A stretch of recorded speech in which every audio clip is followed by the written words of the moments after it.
UFC Fight Night 161, Tampa, Joanna versus Waterson on ESPN Plus 20 just wrapped up. We're going to do a full event recap. It was last night. It was a great night of fights, may I add. A phenomenal night of fights.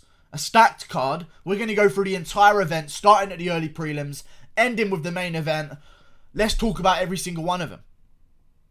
And get into it. JJAldrich versus Lauren Muller. Lauren Muller should be cut from the UFC. She's 5-3. That's not a UFC record. I predicted JJAldrich to win. She got the win. A good win. It was a close fight. It was competitive. But at the end of the day, JJAldrich just that little bit better. She's one to look out for. I think that's 3 in a row for JJAldrich. That's good. That's really good. Marvin Vettori versus Andrew Sanchez. Vettori's a fucking beast. I've said this. I used him as my prospect spotlight. He's an absolute savage. He's a young guy and he keeps getting better every single fucking time. He doubled this guy on strikes. Over doubled him on significant strikes. Like, it was just Marvin. It was the Marvin Vettori show. He just pieced him up. I do wish Vettori would get a big finish though. Because Sanchez is a good fighter. He's won 2 in a row at middleweight, which is a big win, to be honest. If you've got 2 in a row at middleweight, you're pretty damn good. And Vettori just, I wish he'd get a big finish because he kind of needs that to break through. He's so good, but he's not like, he's too patient when like, I like that he's patient in terms that he's going to win more, but in terms of winning over fans, you really got to pounce when you see a guy hurt. Like, they want you to, like, if the fans boo, even though you don't fight for the fans, but if he wants to get fans, he needs to start going for the knockout a little bit more. But I like what he's doing. As a hardcore guy, I like what he's doing. He's piecing apart people, making it look easy. I want to see Vettori versus Heinich. That's what I want to see. Vettori versus Heinich. UFC 245 prelims. If they want to make it happen, Dana. If not, let's get it in the start of the next year. Those are good fights. And then as for Sanchez, I don't fucking know what he's going to do, to be honest. Fuck it. I don't really care. Miguel Baeza versus Hector Aldana. Aldana should be cut from the UFC. He's 4-3. That shouldn't be a record in the UFC. Miguel Baeza gets the job done. Continues to go undefeated. He's a guy to look out for, man. Those leg kicks were fucking brutal. I picked him to win. I picked Vettori to win. We're 3-0 on predictions. Marlon Vera, Andre Ewell. This is a good one. This was always going to be a good one. And Vera just proved his savageness. I would like to see Marlon Vera versus Thomas Almeida in Brazil. I would like that to happen. In South America somewhere, I'd like to see Marlon Vera versus Thomas Almeida. Or I would like to see Marlon Vera versus Rob Font. One of these other guys coming off wins in the division. Ricky Simone is another option. Nathaniel Wood, if they want to match up those two guys straight away. Which I don't think they'll do because they kind of want a couple guys to sort of try it through the division. They never like to cancel out promising contenders early. I've noticed. So, yeah. And then move on to Figueiredo. I picked Vera to win. Figueiredo's an absolute beast, as I predicted again, gets the job done. I didn't think he'd submit Tim Elliot. I thought he'd beat him up for 3 rounds, but Jesus Christ, the guy's still evolving this game. Like, you can't just be shooting in on takedowns anymore. He must have learned so much from the Formiga fight to just dominate Tim Elliot. I'm telling you, Figueiredo versus Benavidez for an interim belt makes sense. Cejudo's going to be out for a little bit longer still. He might come back at bantamweight of all things. Fight for the interim belt. We need cards to fill. I don't mind an interim belt. This is one of the few times where it actually makes sense. Cejudo hasn't fought since January of this year. That's already 10 months. Yeah. It's tough. I feel like they should make an interim belt. Makes sense to me. Let's fill some cards with belts. Max Griffin versus Alex Moroni. Interesting. I thought Max Griffin was going to win. His chin is very suspect, okay? He can take a fucking beating, but he gets rocked very easily. So his chin's good, but it's bad at the same time. I thought Alex Griffin was going to win. First one I got wrong on the card. Alex Moroni just kind of outstruck him. Landed that big shot. A lot of people are saying it could have gone to Griffin. I don't think so. I thought Moroni clearly won. If not a 10-8 round in the second, then definitely a 2-10-9s in the first and second. So I could see him winning that clearly. Mike Davis versus Thomas Gifford. Mike Davis put on a clinic. Thomas Gifford should be out of the UFC. 14 and I don't like seeing. I know it's brutal, guys, but can we be honest with ourselves? The UFC is the best fight promotion in the world. We shouldn't have guys in the UFC that are 14 and 9. Let Bellator have them. Stop clinging on to these guys that don't have records ready for the UFC. Let Bellator have them. You know? Like, I just don't like seeing those. I know Thomas Gifford's tough and he's good, but Mike Davis is a guy who's lost 2 in a row. He's not like that phenomenal himself, and if he's making you look that bad on a couple days' notice when you've had a full camp, then I don't know what's next for Thomas Gifford. He can't hang. So Mike Davis gets the job done. I predicted him, not in my video because I predicted Brock Weaver, which I was looking forward to. But we're going I went with Mike Davis before the fight, so I guess I'll count that one as well. Ryan Spann, Devin Clark. I picked Devin Clark. Ryan Spann, just a big old guy, man. Big guy with a big punch. Can you blame him? Good guillotine there. I thought Devin Clark kind of tapped very quickly to that guillotine, so he must have been rocked beforehand or just like on his way to giving up anyway. But Ryan Spann just put a beating on him. It was a tough first round though. Ryan Spann worries me. I don't see him going far, but I can see him maybe having some fun fights. There's OSP out there. That's a big fight.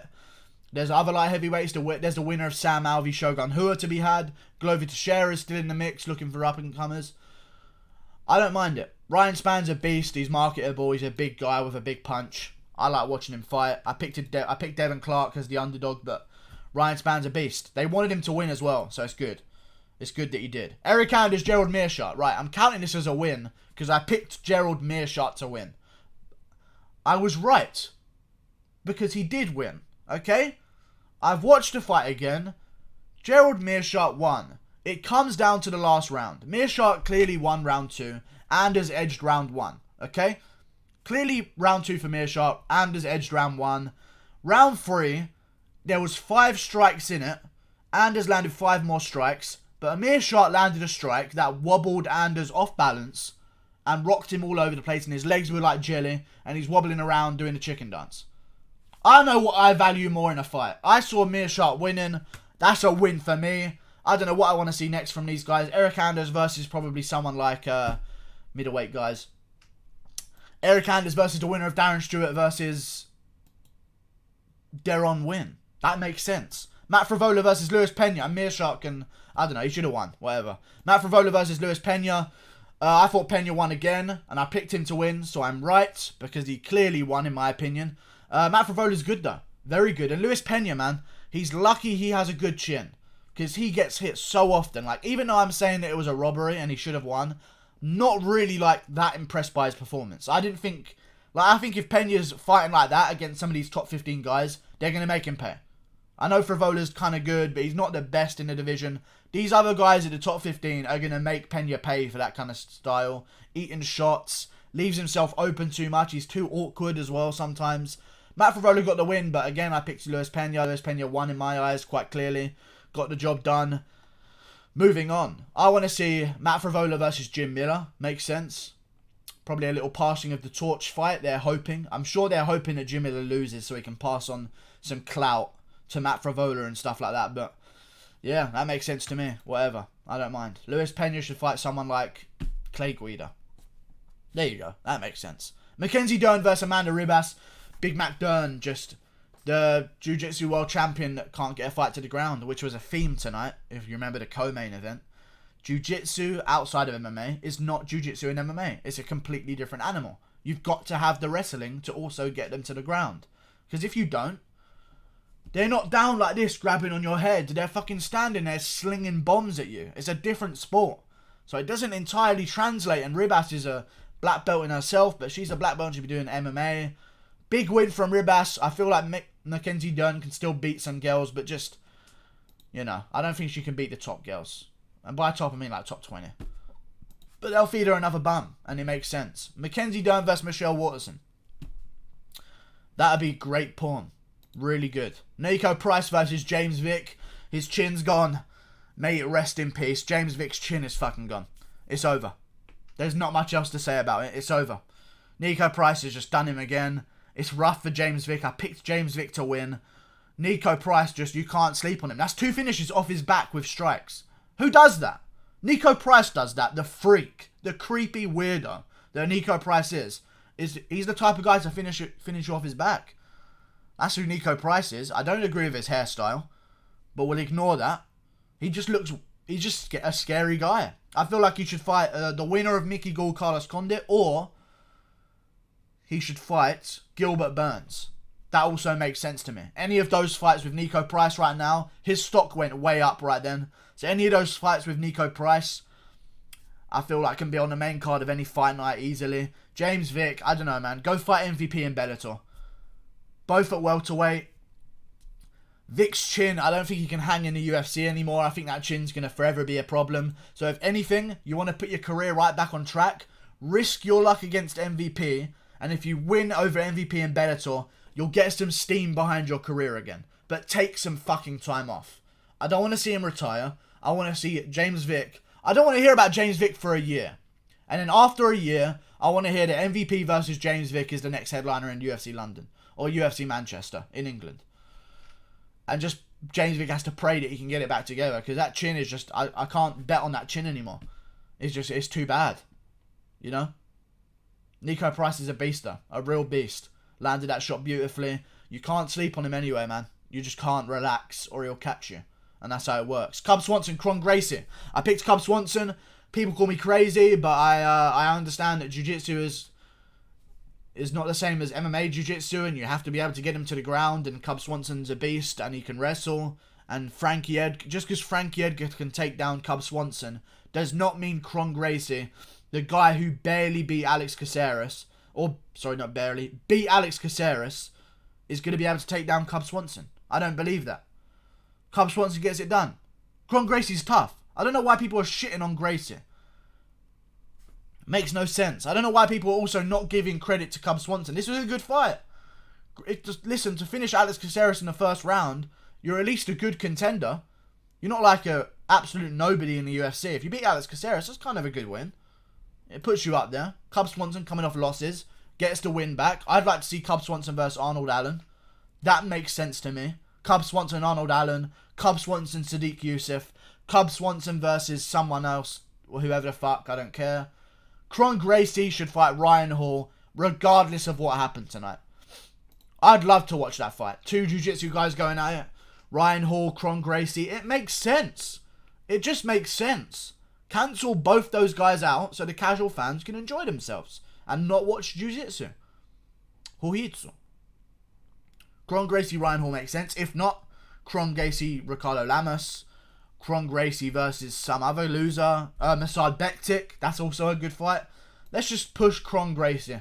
Because he showed he was tough. It's just if you give him the right matchup, I feel like he'd do well. But Cub Swanson just slings him, man. Cub Swanson's still in the mix. People sleep on him. He went to like a split decision against Shane Burgos. He's not getting dominated by guys. He's either getting caught in a submission or he's putting up a good fight. I think people slept on him. I didn't. I have a blocked nose as fuck right now. Joanna and JJAldrich versus Michelle Waterson. I mean, we expected it like this. I picked Joanna. This is one of the easiest predictions there is, so I don't even think it counts. But I think I'm 10-4 on predictions if you count the correct judges' decisions. Michelle Waterson's a beast. But she's just not good enough to beat Joanna. She's a good fighter. But she's a good female fighter at strawweight. But Joanna's just that next level. There's a top 5 in strawweight, and then it's everyone else, I feel. And Zhang broke through into that. But I feel like those top 5 girls, the Suarez, the Namajunas, the Andrade, the Joanna, the Anzarov, they're all just a different kind of level. So yeah. Click that.